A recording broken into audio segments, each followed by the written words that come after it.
você vê a importância dessa equipe que muitas vezes não é vista, né, numa instituição. No começo da carreira, eu tentava vestir essa fantasia de agressiva, de masculina. Só que me deixava infeliz, assim, não me satisfazia, não era eu. Até que eu falei, não sou eu, não quero vestir essa máscara, né, não preciso. E assim, a gente começou a falar de pessoas porque eu acho que ela tá acima de tudo pra mim. Acima assim. de tudo, exatamente. E aí depois a gente entra na questão da manutenção, conservação predial, de facilities, processos e procedimentos, né?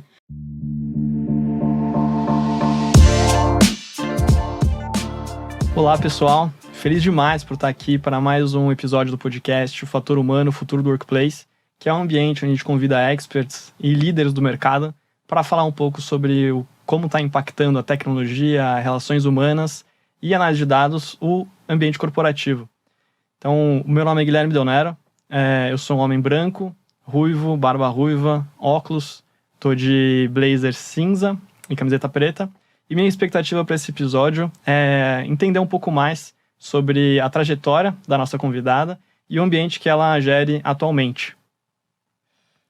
Oi, Guilherme, boa tarde. Boa tarde, Marcela. Eu sou Rosângela Dobre Manteigas, sou presidente do Grupo Mulheres em Facility Management e Workplace, aqui do Brasil. E sou gestora também de uma empresa de transporte. Eu sou uma mulher branca, de cabelos grisalhos, não sou velhinha, só estou de grisalhos. Estou com uma camisa definitivamente que eu acho que é roxa. E minha expectativa desse nosso episódio hoje é saber um pouco mais como funciona a questão dos museus, né? A gente usa tanto, então vai ser bacana, Marcela. Bom, meu nome é Marcela Camargo. Primeiramente, queria agradecer a oportunidade de estar aqui, dividindo um pouco da minha experiência com vocês. Eu sou morena, bem baixinha, cabelos curtos, castanhos escuros, olhos castanhos escuros, tô maquiada e de blusa preta. Expectativa para o episódio? A minha expectativa para o episódio é conseguir transmitir um pouco da minha experiência com clareza e principalmente sendo uma mulher num ambiente que até muitos anos atrás era muito masculino, né? E, enfim, incentivar, empoderar um pouco as mulheres nessa área de facilities. Show de bola. E aí, para quem está só nos escutando, explicar um pouco o cenário que a gente está. É uma mesa de madeira, perpendicular à mesa a gente tem uma boiserie com um quadro que chama Le Mademoiselle d'Avignon. Tô melhorando. Tá melhorando. Que é um quadro que foi precursor do movimento cubismo, que teve como quebra de paradigmas e avanço tecnológico, né? Que é justamente os pilares da conversa que a gente quer trazer aqui para hoje. E aí, na lateral desse quadro, tem uma vista para fora, para um pôr do sol. Muito bonito, né? Eu diria. Muito. E Marcela, agora entrando já um pouco mais, para você poder compartilhar a sua trajetória, como que você foi desenvolvendo nessa área que você falou super masculinizada, desafios que você teve. Sim, bom, eu sou arquiteta, né? Arquiteta e urbanista de formação, mas desde que eu me formei, eu entrei nessa área de manutenção, engenharia de obras, engenharia de manutenção, né? Ingressei numa instituição bancária, né? Permaneci por mais de 12 anos nessa instituição, que foi uma super escola, né? Tinham muitos processos, muita coisa organizada. E esse, sim, era um ambiente extremamente masculino, foi muito desafiador, no sentido de que eu, por ser mulher, pequenininha, enfim, tive muitas dificuldades de aceitação, né? Então, por muito tempo eu tive que lutar para conseguir meu espaço, né? E acho que uma das coisas que essa experiência me trouxe foi justamente não me masculinizar, não criar essa agressividade que esse personagem, mundo... né? Esse personagem agressivo que há 20 anos atrás, né? Acho que só complementando um pouquinho, eu já trabalho nesse ramo há mais de 20 anos, né? Ela nasceu trabalhando com... Não, vou fazer 45 anos mês que vem. Então, acho que... então, lá atrás, né? Há 20 anos atrás, era muito mais esse ambiente da engenharia, né, era formada totalmente quase que por homens, né? Vou até dar um exemplo. Entre 10 engenheiros que tinham na área naquela época, eram 9 homens e 10 mulheres, né? E eu ingressei como sendo meio que a segunda mulher entrando no time. Então, não foi fácil, mas aos poucos você vai ganhando força, vai ganhando espaço, vai se definindo, né? Vai se impondo. E acho que dentro desse cenário, desses anos que eu passei no banco, no final eu descobri que a minha grande característica, assim, não era ser agressiva, era, sim, ser delicada, que era um perfil meu, de ser calma, de ser delicada, e eu comecei a utilizar isso como uma forma de trabalho no dia a dia, né? Enfim, aí passei essa fase nessa instituição, depois fui trabalhar no Museu da Casa Brasileira. Que lá a gente fazia algumas coisas juntas, né? Legal. Que era a questão de levar as crianças, Sim, né? A gente não sim. se conhecia, já trabalhava junto, tá vendo? Que demais. Não, e foi fantástico, assim, porque foi um rompimento de processos de cultura. Era um ambiente muito mais leve, que, sim, acho que eu identificava algumas, não sei se é falhas, mas muitas diferenças de procedimentos com relação à instituição bancária. Mas, por outro lado, me abriu um leque de informação, de trabalho muito grande, que foi aí que eu entrei para o Facilities, de fato. Que aí eu caí numa operação onde eu era responsável por tudo, né? Era a segurança, a limpeza, a manutenção predial, projeto de arquitetura, a obra.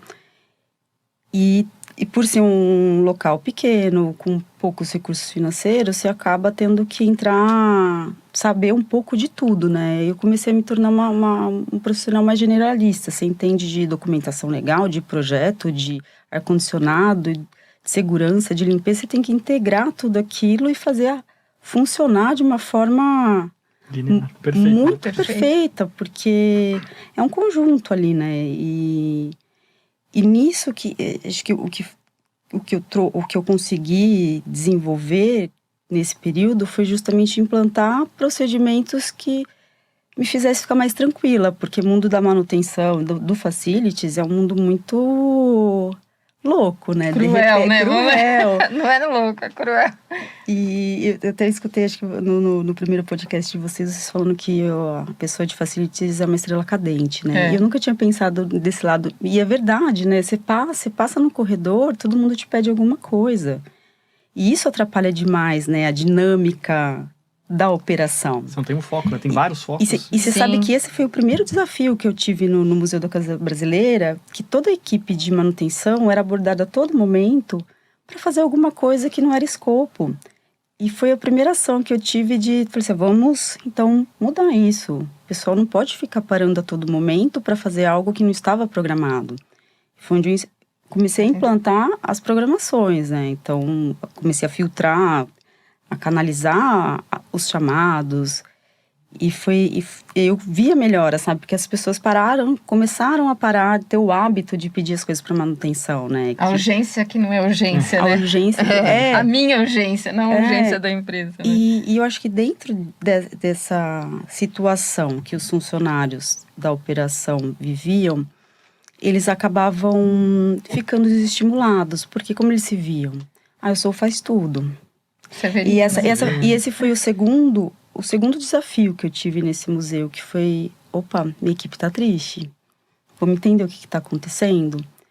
E eu acho que isso é comum em vários ambientes, assim, de operação e principalmente manutenção. Eles não se sentiam profissionais.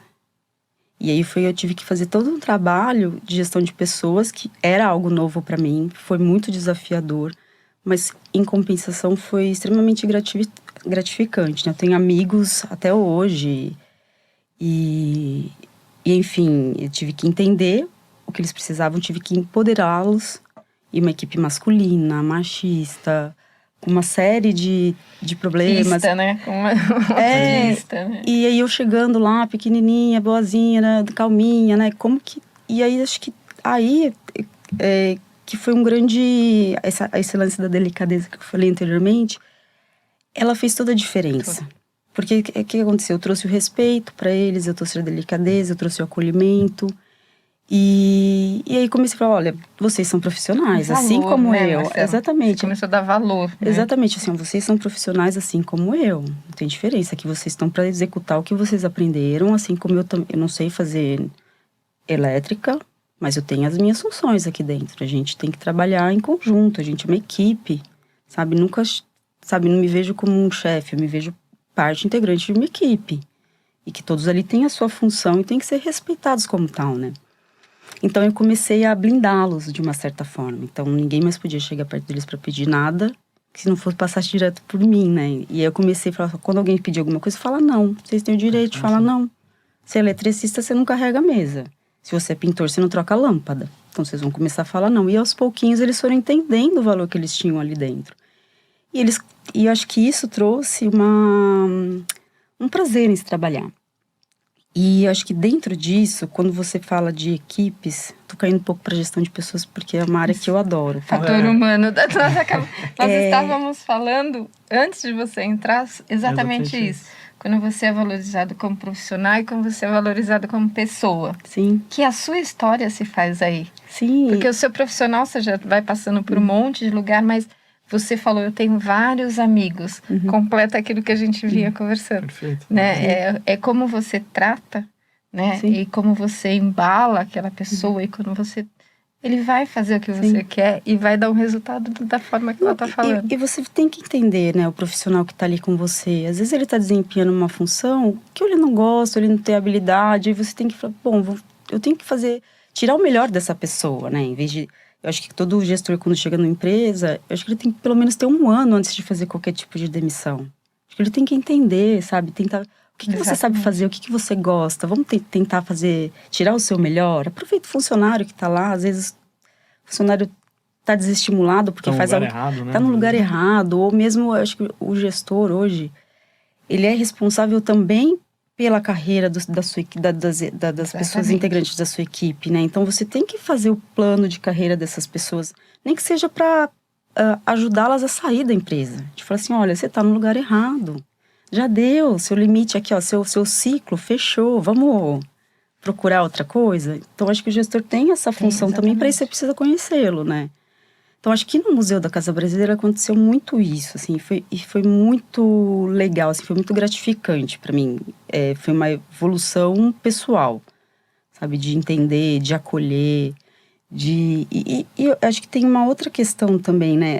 A equipe de manutenção e facilities é a equipe que tem os menores salários, né? A gente está falando aí pessoas que ganham 1 salário mínimo, 2 salários mínimos.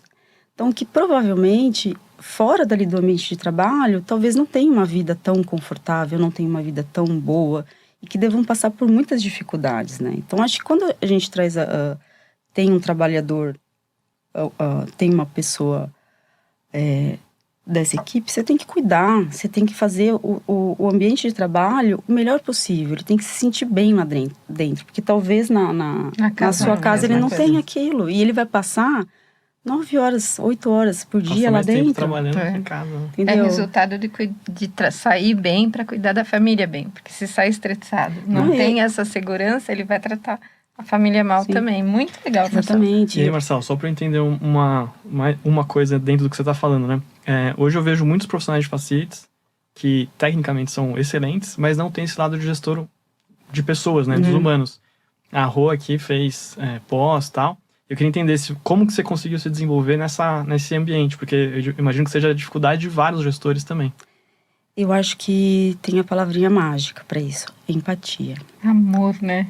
Empatia. Eu acho que não tem como você não... Terapia também. Eu acho que o gestor, além do conhecimento técnico, eu acho que ele tem que ter muito forte, assim, o seu emocional tem que estar bom. Se o emocional não tá bom, ele nunca vai conseguir ser um bom gestor. Então, acho que você tem que se cuidar emocionalmente para poder ser um gestor. Porque você lida com pessoas, muitas delas fragilizadas. E que você tem que estar muito bem ali para estar orientando, ajudando, sei lá. E se você não tem um emocional forte, acho que você não consegue ver, você não desenvolve a sua empatia, você não se coloca no lugar do outro. Então, acho que essa foi a grande... Quando eu entrei na área, comecei a fazer gestão de pessoas, eu acho que a empatia fez totalmente a diferença, sabe? Como eu resolvo essa situação? E eu nunca estudei nunca fiz nenhuma pós em gestão de pessoas. E foi muito assim, no feeling do dia a dia. Vamos parar, respira, vamos pensar. E assim foi. E são desafios grandes, assim, não falo que não foi fácil. Muitas vezes você não se sente capaz, né, de mudar o momento de crise, mas é gratificante. É gratificante. Quando você vê que você mudou um pouquinho, já valeu a pena. Mas, Marcela, a empatia a gente nasce. A gestão de pessoas você estuda. Mas esse tipo de líder é muito engraçado, a gente não combinou, a gente estava conversando exatamente sobre isso.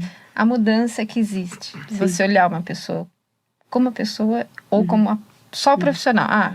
Dane-se, esse cara é profissional, eu quero que ele renda. Ele só vai render se ele te respeitar. Exatamente. Ele só vai render se ele olhar para você e falar, puxa, se eu fizer alguma coisa que não seja correta, a Marcela também vai ter problema. Sim. Então, empatia, a gente não estuda, não tem como. Sim. Você realmente sente e faz. E eu uso para empatia um outro nome, que é compaixão. Porque a empatia, você até chega num lugar. O que você faz é compaixão. Eu chego num lugar, entendo e tomo uma atitude. Sim. Isso é compaixão. E compaixão também, a gente adquire. E não tem uma escola de compaixão. A gente vai até, numa outra oportunidade, a gente vai falar sobre um assunto muito interessante, você assista. Porque é exatamente isso, é ter. Sim. Não tem escola, e não existe você olhar o profissional do jeito que você olha, de sentir que ele tem realmente uma responsabilidade, você tem uma responsabilidade sobre ele, mas você não manda nele. Exatamente. Né? É o pedir, é o agradecer, é o elogiar, né? É muito e acho que é o incentivar também, olha, vai estudar, vamos fazer juntos, não sabe, vamos aprender juntos. Teve uma situação no MCB, a maioria dos agora caindo um pouquinho para falar um pouquinho de museu, né? Os museus que são geridos, né, pelo Estado, pelo governo, enfim, não recebem recursos financeiros. Eu, inclusive, peguei 4 anos seguidos de cortes, assim, robustos no orçamento, né? Então, eu acho que o gestor de facilities, ele entra em desespero, né? Porque é uma área que gasta, é uma área que gera lucro. Então, muitas vezes, a área de manutenção e facilities não é muito bem vista, assim, porque é a área que dá prejuízo, vamos dizer assim, né? Deveria ser vista de uma forma contrária, né? Uma vez que você tem um investimento, você você minimiza o custo. Mas, enfim, aí teve em determinados momentos que a gente precisava fazer as manutenções da edificação, né? Fazer a conservação, né? E tinha uma demanda que envolvia um custo que nós não tínhamos. Eu conseguia comprar apenas material e falei assim, vocês sabem fazer tal tarefa? Não, ninguém sabe. Assim, vamos aprender? Vamos pesquisar? Eu também não sei fazer, sabe? Estudei isso lá no passado, mas nem lembro mais como faz tanto tempo. E paramos, sentamos, estudamos e fizemos, sabe? Deu super certo. E eu acho que essa parceria que às vezes o gestor estabelece com a equipe também eles percebem, assim, você tá junto, né? Você tá no mesmo barco. E aí, falando agora um pouquinho de museu, que aqui eu tô falando da responsabilidade do gestor com sua equipe, né? Agora, a instituição, eu também acho que principalmente as instituições culturais, elas têm que ter uma responsabilidade com os seus colaboradores no sentido de educar, de acolher. Porque a gente está num ambiente de informação, de história, de cultura, de arte. E eu acho que a instituição ela tem o dever de proporcionar para os colaboradores também essa formação. Estudo, sabe, comunicação. E eu acho que acho que os museus tinham que investir de uma forma mais robusta, sabe? O MASP, aí eu não falei do MASP ainda, né? O MASP tem vários programas com relação a isso, o MCB também tinha, mas eu acho que o colaborador ele tem que ser visto como os que promovem tudo aquilo, né? Sim. De uma certa forma. E, por exemplo, se você, num momento de crise, você tem uma greve, se você não tiver orientador de público, não tiver uma segurança, não tiver limpeza, você não abre o Não museu. abre. Pode todo mundo não aparecer no museu, mas se não tiver orientador, segurança e limpeza, você não abre o museu. Então, você vê a importância dessa equipe que muitas vezes não é vista, né, numa instituição. Bom, agora como eu falei de MASP, eu vou pular para o MASP. Saí do MCB, passei um período rápido na Sociedade Hípica Paulista e fui para o MASP, que tem sido uma experiência maravilhosa, assim, é muito gratificante. São novos desafios no museu, com equipe nova, que você tem que conquistar, sabe, leva um tempo, são processos, procedimentos que você tem que melhorar, né, no dia a dia. E no MASP eu sou gestora de manutenção predial. Então, eu saí um pouco da área de limpeza, segurança e orientação de pública, que é uma outra gestão. Então, no MASP, ele se divide, a área de facility entre a manutenção e as outras áreas. Na verdade, né? é como se a gente tivesse o facilities, é que não tem esse nome lá, né? E a manutenção saiu de dentro do facilities. Por isso que eu fico falando muito assim, manutenção e facilities, porque para mim, hoje em dia, eles estão separados. No MCB, não tinha esse nome, mas eles estavam juntos. Então, é como se fosse a área de facilities, né? E é muito engraçado, assim, que a equipe que eu tenho hoje lá, é uma equipe que está na casa, assim, 1/3 da equipe está na casa há 40 anos. Conheceram Lina Bobardi, Pietro. Que legal. Então, que tem uma bagagem incrível, assim, vocês não fazem ideia. Mas também tem seus desafios, né? De organizar tudo isso, implantar novos procedimentos, implantar sistema de OS, enfim, organizar todo esse conjunto de novo, né? E com um público imenso, né? Um público imenso. Que é menor. A casa do museu é linda, maravilhosa. Tem aquele jardim que você tem medo até de pisar, né? Sim. Mas é um outro público, né? Não, e no MASP, acho que o grande desafio, como nós temos muitas obras de arte, né? Então, assim, os ambientes onde essas obras ficam, eles têm um controle muito rígido de climatização, né?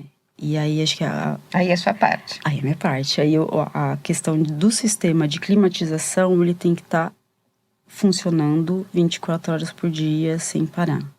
E assim, é um desafio gigante, assim, você manter a temperatura, a umidade dentro de parâmetros rígidos, assim, é um desafio gigante. Você tem que entender de tudo, né? E com obras milionárias, né? Com obras que...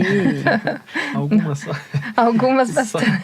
São um dos principais acervos, né, que tem. Sim. E se puder compartilhar com a gente um desafio que você estava falando, né? Antes da gente começar aqui, do como que você resolveu esse desafio grande, se puder apresentar o desafio. Alguma coisa que era assim, era para dar certo, porque aqui a gente aceita erros, né? Sim, nós somos da equipe. Não, eu acho que erros tem que acontecer. Eu acho que eu pego muitas equipes, muitas pessoas que têm medo de errar. E quando erra, esconde o erro. Nossa, eu falo, gente... Toda conversa antes. Exatamente. Eu falo pra eles, assim, gente, errou, ok, vamos resolver juntos. Perfeito, sabe? Marcela, Eu tô aqui pra, sabe, tô aqui pra isso, eu tô aqui pra ajudar a resolver quando tá errado. Errar, todo mundo vai errar, eu já errei várias vezes. O importante é dar um passo atrás, rever, se tiver que pedir desculpas, pede desculpas e faz melhor. E eu vejo que as pessoas têm muito medo disso, sabe? Mentem muito com relação, tipo, não foi trabalhar um dia porque não quis. Eu falei, gente, um dia que vocês não querem trabalhar, me fala. É mais bonito você chegar pra mim e falar assim, Marcela, não quis ir hoje, do que mentir e pegar um atestado médico no hospital. Acho que essa transparência, de relacionamento... Leveza. Eu acho que é uma leveza, né? Tem que existir, não é todo dia que a gente acorda bem, né? Não é todo dia que... Então, acho que... humano, né? Não robô. Graças a Deus. É um fator humano, né? Exatamente. Então, errou, vamos consertar. Vamos criar uma oportunidade. Vamos junto, né? Vamos junto. Ok, vamos lá. Né? Eu acho que tem essa questão quando a gente erra. E agora eu me perdi no que eu tava falando antes. Do desafio. Isso, Do desafio. desafios. Aí, quando eu acabei de entrar, eu cheguei no MASP, eles estavam com um processo para instalar um chiller. O chiller é uma centrífuga que promove faz parte do sistema de climatização para refrigerar a água. E um equipamento gigantesco, que estava vindo da China, 4 toneladas. E eu tinha que instalar esse equipamento dentro de uma área enclausurada. E aí eu falei assim, nossa, como que eu vou fazer isso, né? Aí aquela coisa, para tudo.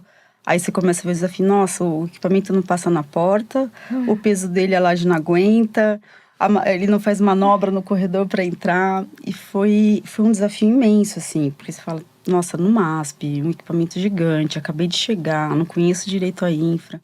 Mas aí com calma, sabe, atrasei um pouquinho a instalação, mas aí você vai entendendo, então vamos desmontar o chiller, vamos quebrar, aumentar a abertura da porta, vamos quebrar uma parede, vamos fazer um reforço, e assim foi, e aí deu tudo certo, foi um sucesso, assim, a instalação, sabe, não teve problemas. E o fato, acho que de participar também de toda essa organização, esse planejamento, e estar lá no dia que o chiller chega, junto com a equipe, também faz a diferença. Tá certo que eu não vou ficar lá olhando, tirando foto, né, muitas vezes, mas eu acho que o apoio... Tô junto da equipe, vendo se tá dando tudo certo, se tiver que tomar alguma ação emergencial, eu tô ali, né. Então, acho que foi um dos grandes desafios, assim, que eu cheguei no MASP já de cara. Boas-vindas. Boas-vindas, ó, Marcela, tá aqui, ó, você tem que instalar um chiller de 4 toneladas até o fim do ano, tá? Você olha pra ele olha pra você e fala, e agora, né? Como que eu faço isso? Sim, sim. Marcela, é muito bom saber que existem gestores que pensam dessa forma, porque é impossível você trabalhar, você podia ter o chiller, mas se você não tivesse uma equipe que estivesse junto com você e você passasse todas essas informações e com respeito, sim, né? E dividir, você não ia colocar, mas nunca, né? E o incrível, assim, que todo mundo que participou do processo contribuiu e estava engajado em todo probleminha que surgisse. Tinha alguém que estava ali, não, vamos resolver assim, vamos fazer desse jeito. Então, esse engajamento da equipe foi muito legal, assim, de ter. Óbvio, ainda entrei no MASP, ainda está muito recente, né? Eu tenho ainda um caminho longo ali para percorrer, mas tem sido muito bacana o desafio. E é legal porque... desculpa. E é legal porque acho que quando os locais de trabalho onde você chega e tem problemas, tem coisas a melhorar, é uma oportunidade imensa, assim, de você se desenvolver, de você aprender. É ruim quando você chega num lugar que tá tudo muito certinho, né? Agora, quando você chega num lugar que você vê possibilidades e oportunidades de melhorias, te instiga, né? Você para estudar, você para entender, você começa a pesquisar, e isso é fantástico, isso me move. Isso é até o papo para um outro episódio que a gente vai ter, que é sobre, primeiro, liderança positiva, que eu acho que eu vejo bastante em você essa questão também, né? E segundo, sobre como você encontrar ou ser feliz trabalhando. Sim. Que é você ser instigado, você ter relacionamento com a sua equipe, você desenvolver esse relacionamento, né? Sim. Que é algo que, pelo jeito, você faz há bastante tempo Muito já. tempo. E eu acho que isso está cada vez mais em foco, né? Isso é difícil, né? Que a gente estava conversando, ter líderes assim no Brasil. Isso. Ainda tem infelizmente, uma visão brasileira, né? O brasileiro ainda é muito patriarcal, é muito machista. Sim. E ele traz...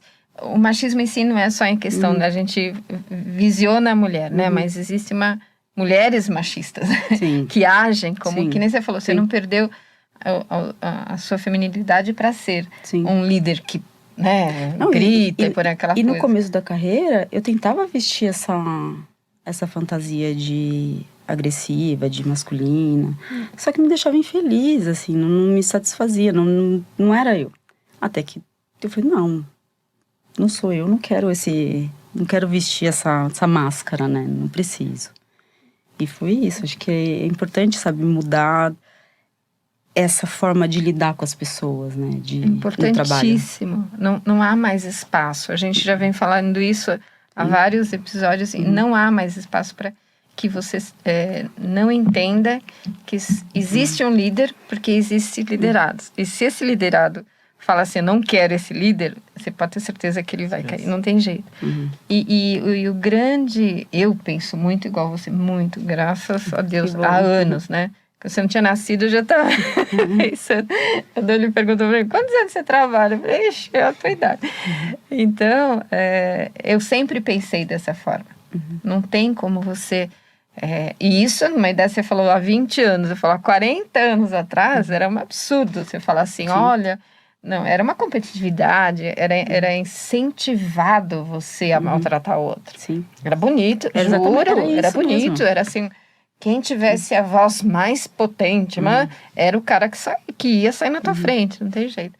E isso, eu acho que é a tendência disso, com essa nova geração que a gente falou, que está vindo agora, né? Que da sua e um pouco mais para baixo agora, ele já tem esse conceito que você não precisa gritar para pedir uma coisa. E como eu falo, a compaixão, a olhar o outro como complemento de você. É como se você tivesse os dedos dessa mão. Eu, sem minha equipe, não faço absolutamente nada. Eu brinco com eles. A pessoa mais dispensável que sou eu. Né?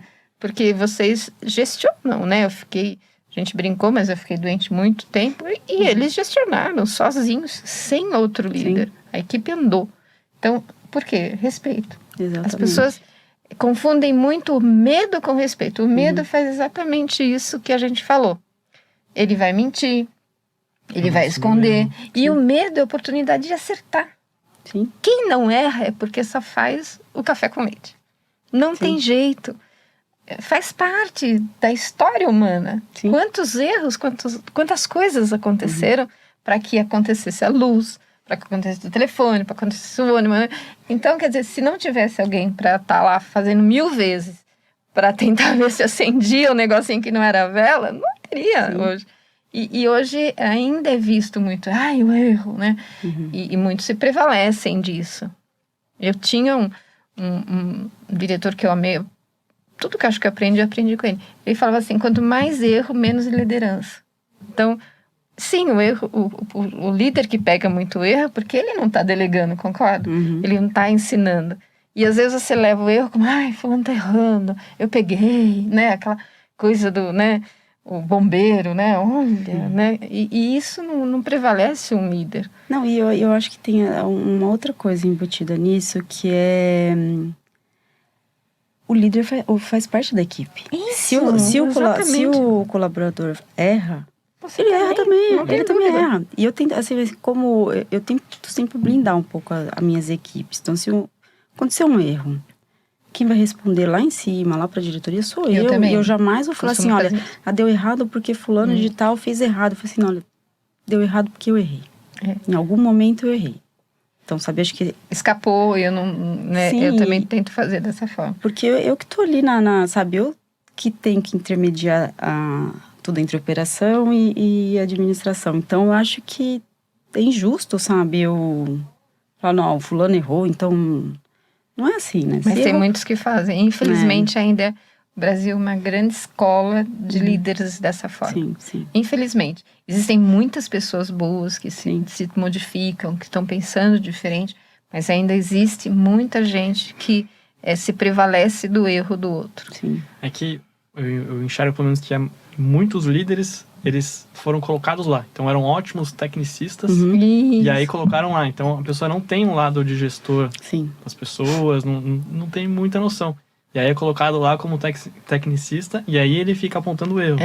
E aí que não dá certo, né? Aí que cria ambientes que não são gostosos de trabalhar. E aí tende a dar muito errado, né? Aí acho que também hoje a gente vê no mercado assim, muitos jovens em posições de cargos muito altos, né? E eu percebo que às vezes tem assim, a pessoa é ótima tecnicamente, mas falta ainda um pouco do amadurecimento que acho que só a vivência e os anos trazem, né? É verdade. Eu vi uma vez uma coisa que me ficou sempre em mente isso.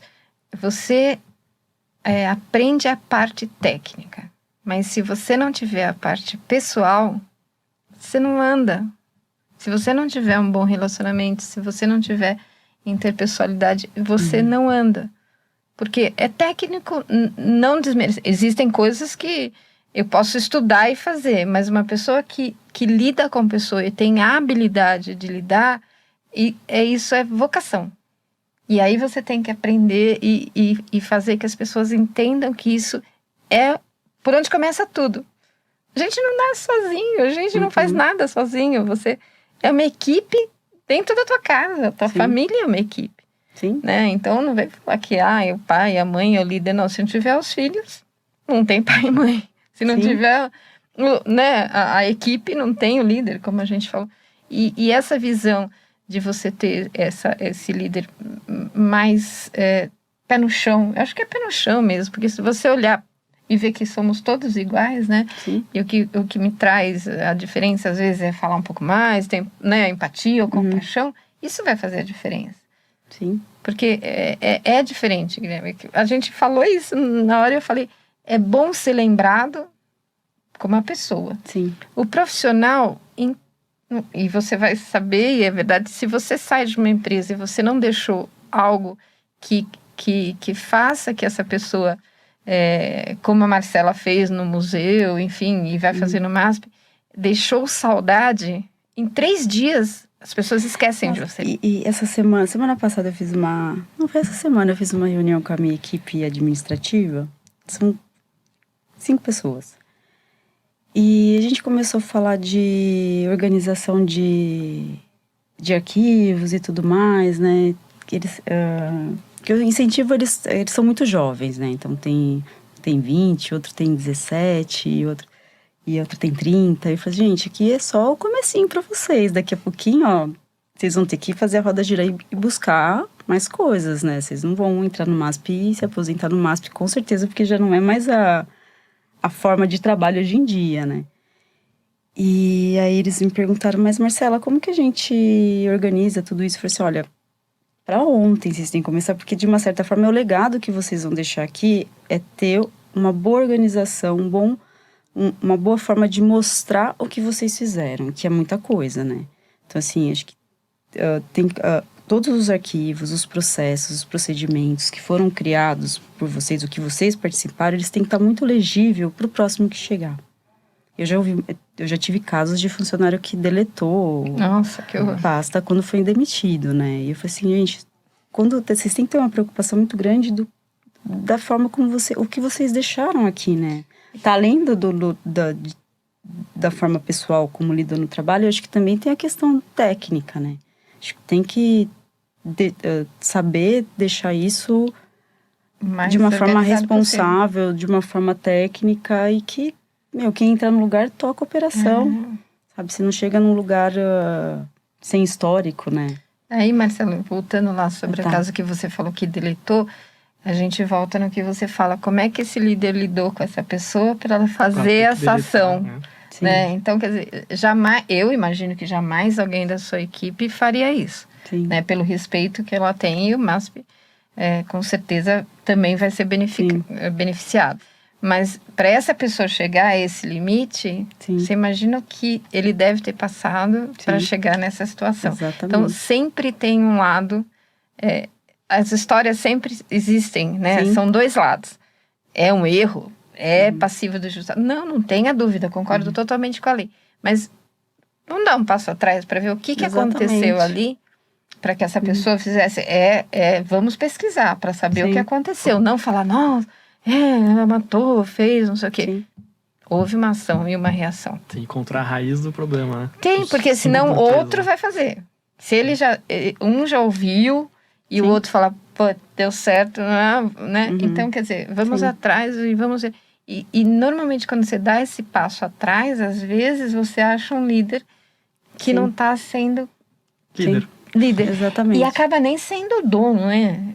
Às vezes para ali, né? Tem aquela visão e você trabalha o medo. E o medo é a coisa pior do mundo. Pior. A gente vai ter um outro encontro que você vai... ter uma frase que eu amo, que é assim, se tá com medo, enfrenta o medo. Vai lá e conversa e fala, você tá me dando medo. Exatamente. Por que você me dá o medo? Né? Aí você fala, não, o que tá acontecendo? E aí você começa a transformar o medo em respeito. Que é o mais importante, né? Não adianta. Eu acho que tem que ficar muito claro hoje pra gente que, assim, não é mais questão de gentileza, delicadeza, é postura.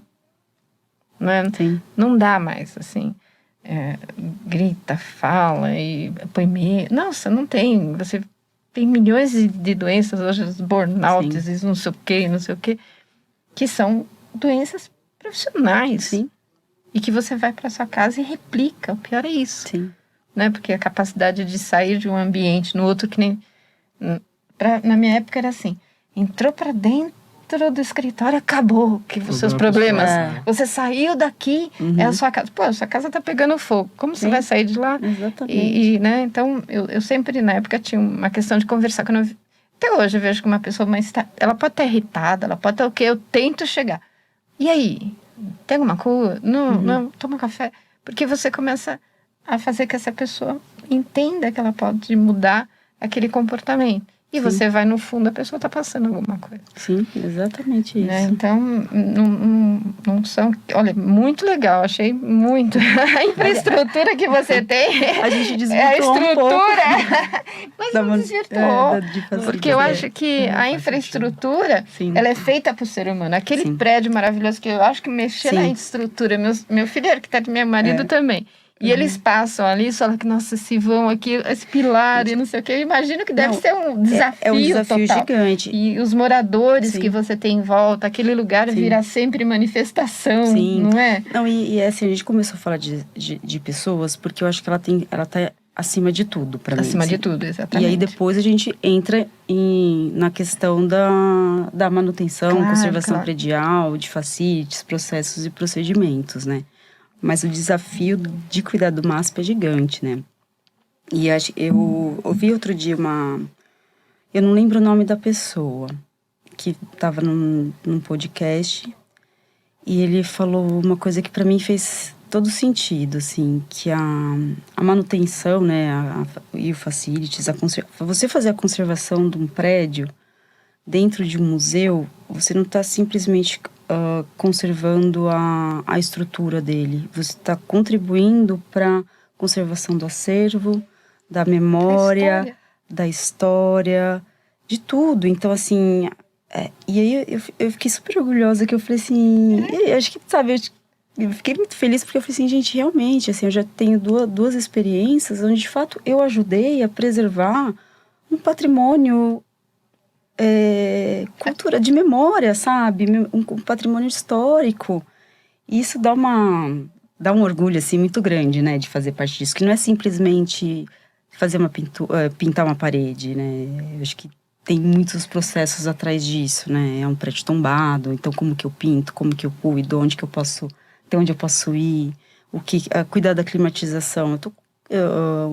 Se eu não cuidasse da climatização da forma como deveria ter, eu estrago as obras, eu comprometo as obras de arte. Seculares, entendeu? Né? Não é assim, você falar que o cara vai pintar e que vai reproduzir. Então, tem coisa lá que não resta...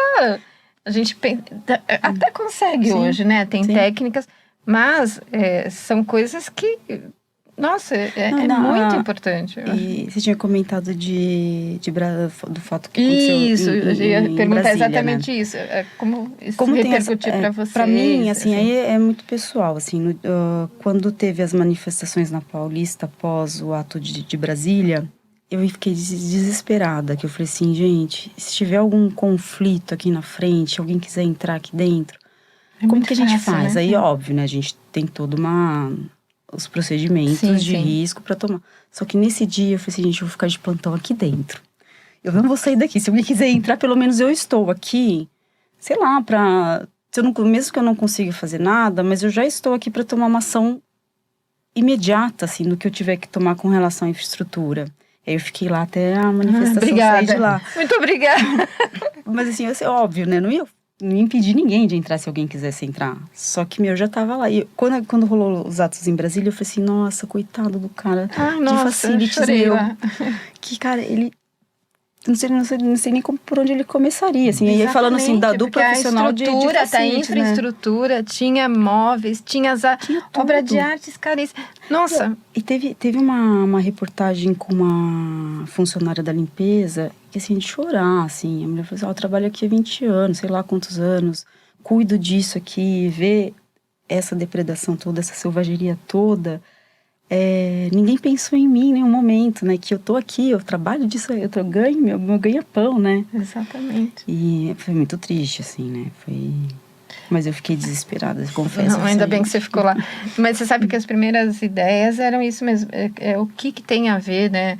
E a gente sempre, mesmo de um ato de nervoso, assim, não tinha que quebrar nada, né? E eu era uma das minhas preocupações quando a gente falou, eu vou falar com o Márcio, foi exatamente isso. Existe uma preparação, assim, que você não vai... Pelo menos a gente sabia que a Marcela estava lá. Graças a Deus ela vai estar lá, né? Não, e a gente manteve, sabe? Ficou uma equipe de segurança melhor dimensionada. Eu mantive eletricistas na casa, mantive o supervisor da manutenção ficou também. Eu falei assim, vamos se preparar para o pior. Eu acho que quem trabalha com manutenção sempre se prepara para o pior, né? Então, a gente sempre tem que pensar na pior situação possível. A gestão de risco é muito importante. Exatamente, a gestão de risco, né? É essencial, né? Mas enfim, eu sempre penso, as pessoas falam, mas você é pessimista. Não sou pessimista. Eu só tenho que pensar no pior, que se caso ele acontecer, eu já sei como atuar. Exatamente. Sabe? Se não dá pra só pensar, não vai acontecer. Pode acontecer, sabe? Já peguei situações em que no outro museu que a gente contrataram uma empresa para fazer uma reforma pequena no telhado, e no meio dessa reforma teve uma chuva de vendaval e destruiu o telhado, a água entrou no SEDOC. Nossa. Então e foi assim, por mais que fosse planejado, aconteceu. Sim. Entendeu? Com fatores naturais. E você sabe, situações de riscos assim gigantes que a gente tem que ter. Mas é muito importante saber que vocês estão protegendo. Porque eu passei na terça-feira ali na frente do MASP, né? Eu vi mas muita gente. Que bom, graças a Deus. Sim. Aqui em São Paulo a gente tem essa mania de ver museu.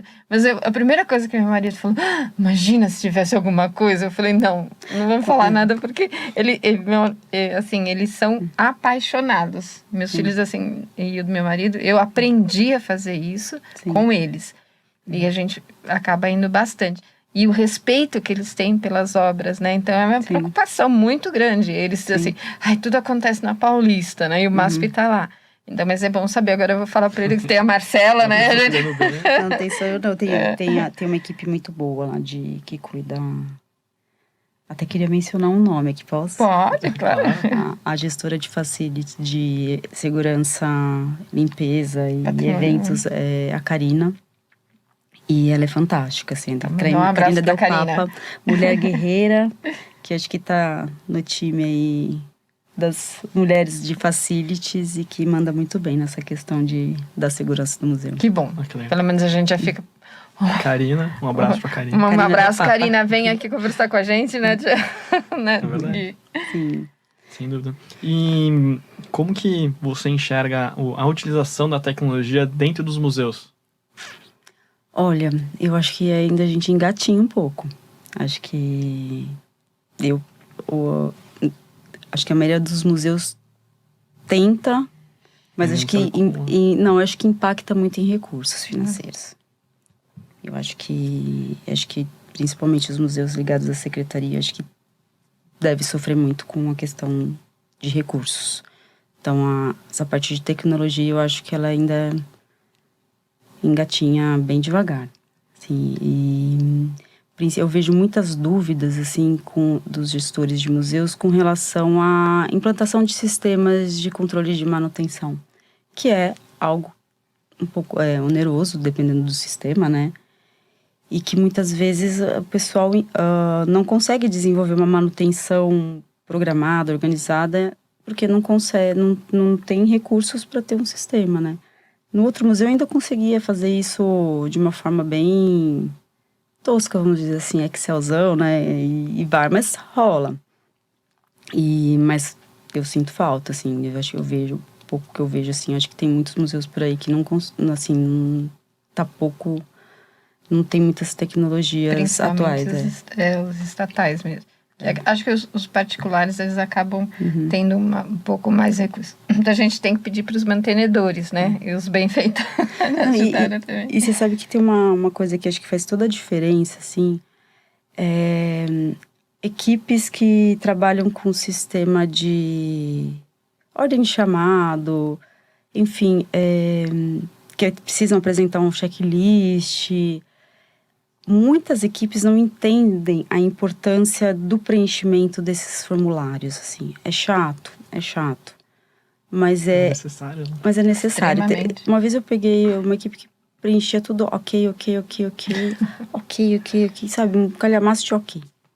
Eu falei assim, como assim ok? Eu acabei de ir no banheiro lá e aí tava uma luz queimada, a pia vazando, né? Aí eu falei assim, eles falam ok. Por quê? Não querem apontar o que está ruim. Que se eles apontarem o que está ruim, eles vão levar bronca. E eu cheguei pra eles, gente, vocês me entregarem mais uma vez esse relatório aqui com ok, aí vai levar bronca. Eu falei assim, o que eu preciso ver? Eu preciso ver o que está errado, justamente para eu atuar. Se eu não ver o que está errado, eu não vou fazer nada, né? Que está tudo ok, então tchau, vou embora. Vocês não precisam de ninguém, nenhum gerente de manutenção aqui, né? Aí eles começaram a entender a importância de fazer esses registros. Porque em cima desses registros eu faço todo o meu trabalho, né? Eu levanto os dados que eu preciso, em cima desses levantamentos eu dimensiono equipe, dimensiono recursos, consigo fazer priorização de demandas. Então tem uma importância gigante, né? Se você consegue colocar uma tecnologia nisso, é óbvio, você facilita muita coisa. Agora, se não tem como, também dá para desenvolver outros recursos mais manuais, né, mais arcaicos, mas isso é essencial numa operação de facilities, essencial. Totalmente. E uma coisa que a gente falou, acho que em outro episódio também, que é a visão de diferentes níveis, né? Então, no seu caso, nesse exemplo, uma visão de nível 1, iria ver o formulário tudo ok, eu falo, excelente, tá tudo funcionando bem. Olha que lindo, né? Agora, o step 2, né, o nível 2 seria você tentar entender o porquê que tá tudo ok. Então é medo do líder. Medo de estar errado. A versão 3, chama a pessoa e fala, ó, tá tudo ok? Tem alguma coisa errada. Então vamos conversar, treina as pessoas para daí performar do jeito correto, né? Exatamente. Esses tempos atrás eu recebi um laudo de NR10 de uma empresa que a gente conduz, uma empresa terceirizada, né? Aí eu olhei, comecei a ver um erro aqui, um erro lá, um erro cá. Eu falei assim, opa, tem alguma coisa errada, né? Eu falei assim, eu não precisava estar recebendo um laudo de uma empresa terceirizada com apontamentos, né? Hoje eu tenho uma equipe de eletricistas aqui interna que entendem de NR10. E eu falei assim, gente, vocês vão pegar esse relatório aqui, vocês vão melhorar vocês vão fazer melhor, sabe? Próximo ano não tem nenhum apontamento, porque o relatório que vem da empresa tem muitos erros. Tá incompleto, tá divergente. Eu acho que a obrigação de vocês é fazer um relatório muito melhor que isso. Capacidade tem, sabe? Recurso tem. E eu falei assim, acho que a gente tem que se antever esse tipo de coisa, né? Não preciso de uma empresa fazer um apontamento de que eu não coloquei um DR num painel elétrico, sendo que eu sei que eu tenho que colocar, né? Sendo que o eletricista sabe que tem que colocar. Vamos se antever, sabe? Usa esse exemplo do relatório que veio todo errado de uma empresa que a gente pagou para não ter mais isso, né? Acho que é responsabilidade profissional, né? Responsabilidade técnica, eu acho que todos têm que ter dentro da empresa, né? Não tenha dúvida. E eu tenho um dos nossos diretores lá que fala assim que o ótimo é inimigo do bom. Sim. Não é? Sim. Você não tenha dúvida. 100% ótimo é nada. Nem isso, a NASA explode, né, os foguetes lá e sei lá, zero, já vai até zero. Não faz sentido. Pessoal, a gente tá se encaminhando pro final. Já, infelizmente. A gente sempre gosta de terminar com dicas. Então, se vocês tiverem dicas, Marcela, começar por você. Eu tenho. Visitem o MASP. Toda terça-feira tem gratuidade. É um museu lindo de se conhecer. Acho que com exposições maravilhosas. Tem um acervo no segundo pavimento que é fantástico, assim. Acho que vale a pena, pessoal. Show de bola. Eu vou na linha do museu também. Eu estive no museu no final de semana, que chama José Vicente Azevedo, no Ipiranga. Também é gratuito. E tem uma pessoa que atende, que ela vive Ela conta das obras, das roupas. É uma casa antiga que foi um orfanato no Ipiranga. Então, vale a pena. É um dos mistérios que eles falam do Ipiranga, as casas do Ipiranga, né? Legal. Que a gente só foca no Museu da Independência, mas aos arredores, assim, ao redor do museu tem casas incríveis como essa, vale a pena. É só agendar e ainda ganha o guia de graça. Excelente. E eu queria agradecer de novo a oportunidade, acho que foi muito bacana nosso papo aqui, fiquei bem contente. A gente agradece. Acho que Rosângela, a gente tem que ser exemplo para essas mulheres que tentam ingressar nesse ramo de manutenção e facilities. É difícil, mas é muito gratificante. Eu acho que a gente precisa dominar mais esse espaço. A gente precisa trazer um pouco, acho que, nosso acolhimento, do nosso, sei lá, no meu caso foi um pouco da delicadeza nesse mundo tão bruto, né? Bruto, né? Eu acho que as mulheres têm que conquistar seus espaços nessa área. Acho que é Eu diria até mais. O exemplo para as mulheres e para muitos homens também. Eu também acho que para todas as pessoas a gente tem. Bastante exemplo interessante aqui de como liderar a equipe, de como você tentar melhorar também o seu dia a dia, tanto na equipe, em casa, melhorando os seus processos. Sim. Bastante exemplo aqui que vocês podem dar. Aí você foi um grande exemplo. A gente agradece muito Nossa. que você aceitou o convite, você está aqui com a gente. Eu adorei. Eu também, saber nossa. mais. A gente vai no MASP junto, tá bom? Vamos almoçar comigo, com certeza. Essa era a minha dica, de ir lá no restaurante também, que é muito bom. Sim, a baianeira é uma delícia. Uma delícia. Legal. A gente vamos combinar. Vamos convidados. Com certeza. Tá gravado. Olha, tá gravado. Depois, no próximo episódio, a gente fala como é que foi o restaurante. A gente posta foto nossa lá. Gente, é pra ir mesmo. Espero que você tenha gostado desse episódio. A gente adorou. Exatamente. Acho que é muito conteúdo interessante para você. Se você gostou, deixa o like, compartilha. Se inscreve aqui no canal também. E a gente te espera pro próximo episódio. Até o próximo.